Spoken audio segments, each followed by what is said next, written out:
Investigators were overwhelmed by the carnage in a single case. Arson, murder, fraud, suicide, and more. The bizarre trail of evidence left even seasoned investigators baffled. Could forensic science unlock its secrets?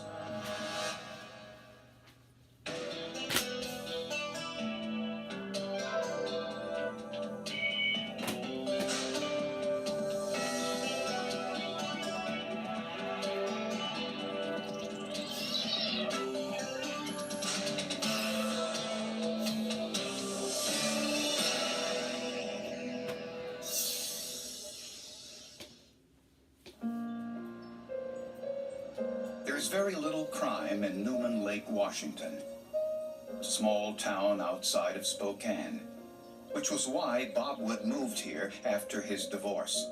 What attracted me to Bob was he seemed to have a lot of care for his children. He was a single father. I was a single mother at the time. We had a lot in common in that factor. Bob had custody of his two children, 16-year-old Teresa and 11-year-old Christopher. For the Wood family, February 9th, 1999 began like most other mornings.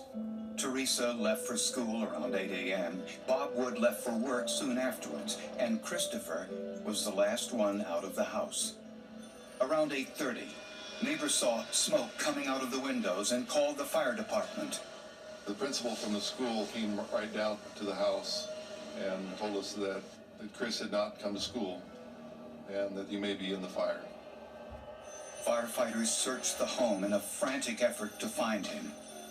That sometimes kids hide in a building after they set a fire, and we didn't know whether he did that, whether he went and hid somewhere else in the house and was overcome by smoke. I kind of figured that Christopher had accidentally set the fire, because a couple weeks before that, Bob had called me and said he was having problems with Christopher and matches. Christopher wanted to set fires. But firefighters couldn't find him. Bob Wood learned about the fire while he was on his way to work. When he returned home, the center of the house was completely destroyed. Bob's first priority was to find his son Christopher, whom he believed was hiding out of fear. He doesn't need to worry about the house or what happened here. He just needs to get himself home. It was the middle of winter, so everybody was worried that Christopher might, if he was out hiding in the woods, that he could die of exposure. It gets cold in Spokane. Neighbors and sheriff's deputies organized one of the biggest manhunts in the town's history. About 5 miles away, a motorist discovered Christopher's backpack along the side of the road, but there was no sign of Christopher. Meanwhile, investigators needed to find out whether the fire was arson. So they brought in an accelerant-sniffing dog to determine whether a flammable material was present. The dog found nothing. But investigators discovered where it started, in the family room. There was a V pattern originating from the sofa, which was against a wall, and there was a very distinct line or mark of demarcation on the wall that pointed to a particular end of the sofa. When a fire starts on a sofa, investigators usually suspect arson. For 2 days, police and volunteers searched for Christopher. Then, a snowplow driver found his body in a snowbank along a deserted road 15 miles away. I remember it. I was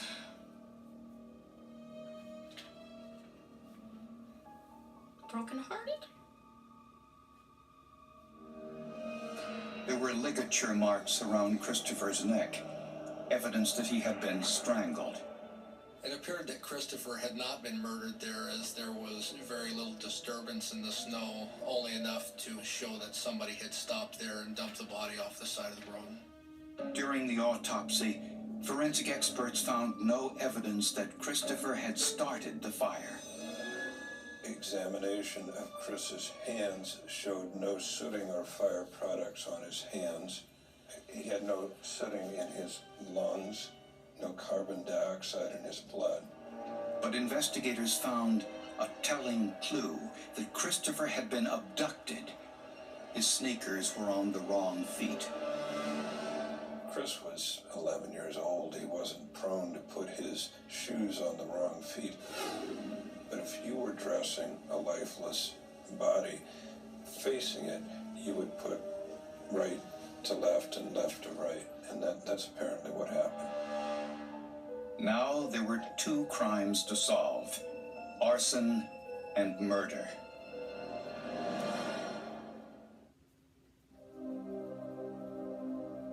East Farms Elementary School put together a memorial for Christopher, and they invited all of us to go, and it was huge. And they gave me this book that they had put together.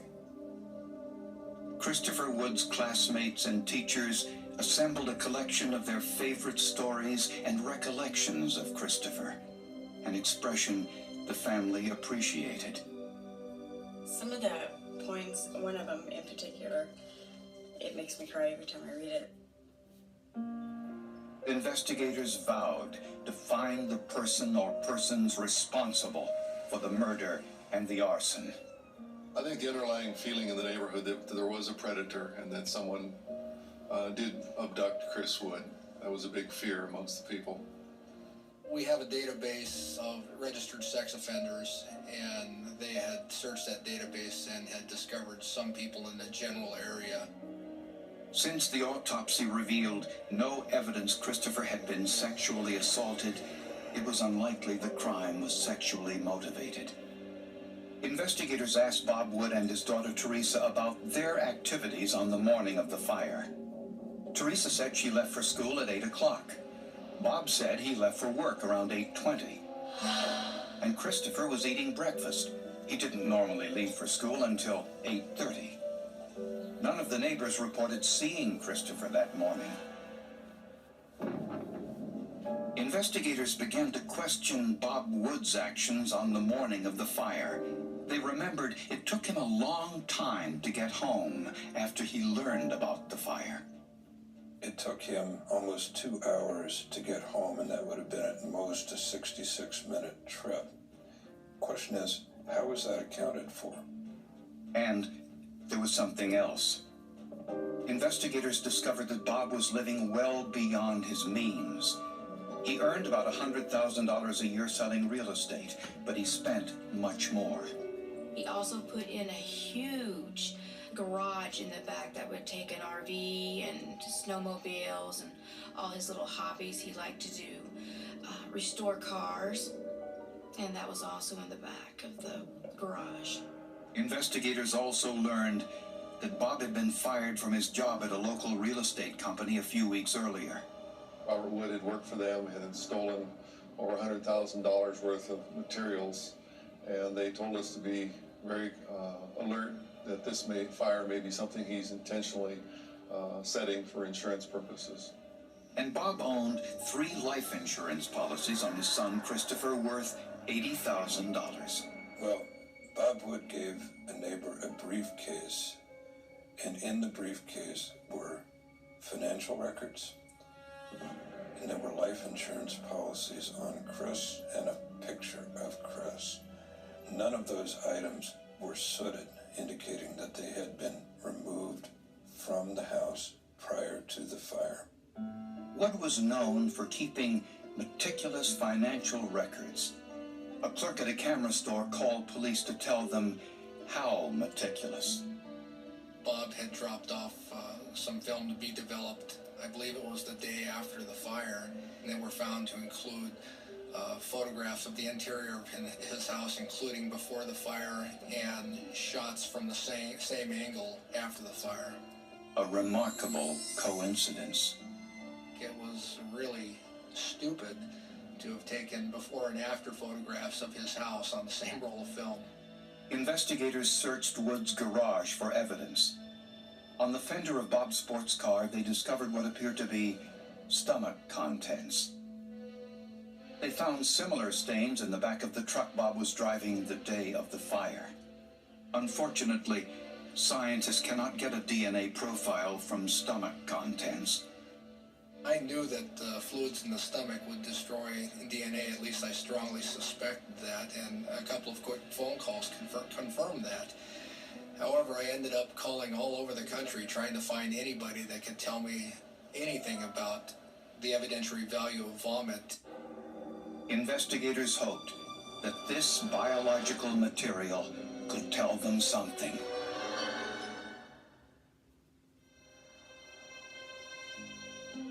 Investigators hoped the stomach contents found in the back of Bob Wood's truck and on the fender of his sports car would tell them something about what happened to Christopher Wood. So the samples were sent to forensic microscopy detective Bill Schneck, who examined the material with a polarized light microscope. What I found were small little vegetative fragments, oat bran and flour particles and starch grains. From these patterns, Schneck suspected they were unprocessed corn and wheat starch. To be certain, Schneck tested the samples with a solution of potassium iodine. And when you put a small drop of this solution on the vomit material, the starches will turn kind of a purplish blue color. The test was positive. Schneck knew that oat bran, corn, and wheat starch are common ingredients in breakfast cereals. He found the same biological material on the shirt Christopher was wearing on the day of the fire. Schneck found Marshmallow Mateys cereal in the Woods kitchen, which is what Christopher's sister said he was eating on the morning he was killed. After examining the vomit stains from the shirt, the truck, and the car, I concluded that they all were from the same source and more than likely from the Marshmallow Mateys. Investigators developed a theory about how Christopher's body was transported. Christopher had been murdered in the morning, and Bob Wood's truck had an open bed, so we knew that he had to have concealed the body somehow. We started looking for the garbage cans at his place and found that there was only one there. Neighbors reported that he normally put 2 out on the curb. So, where was the missing trash can? We spoke to Bob's daughter and found out that the day after the fire, he had taken his truck to a car wash and washed it, including spraying out the bed of the truck. Near the car wash, investigators found a discarded trash can, the same type as the one missing from Bob's home. But investigators had to be sure. Schneck noticed what appeared to be paint residue on both trash cans. Well, I examined the paint from the Rubbermaid garbage can and found it contained titanium dioxide as one of the major inorganic ingredients. And I compared that to the paint overspray found on the garbage can at Robert Wood's house. And I found the paint particles, the composition was the same. Schneck then used a scanning electron microscope to analyze what was inside the can. He found traces of vomit, consistent with Christopher's stomach contents, along with some shiny metallic particles. These particles matched the sequins on Christopher's backpack. After examining the contents and all the trace debris on the Chris Wood's clothing and the material in the garbage can and in the backpack, I concluded that Chris Wood at one time was actually in the garbage can. Even with this information, investigators needed more evidence to tie Bob Wood to his son's murder. They checked his cell phone records, which revealed Wood was near Christopher's body, 50 miles from home, when he was called about the fire. In other words, you put him in the location where Chris was jettisoned at about the time that Chris would have been jettisoned. Finally, investigators had to determine if the smoke and fire seen by Wood's neighbors at 8:30 could have been created by a fire set just 10 minutes earlier at 8:20, the time Wood said he left the house. The ATF purchased 3 sofas identical to the one in the Woods home. We wanted to see how the sofa would behave when exposed to fire. how fast would this sofa become totally involved? When would it reach its max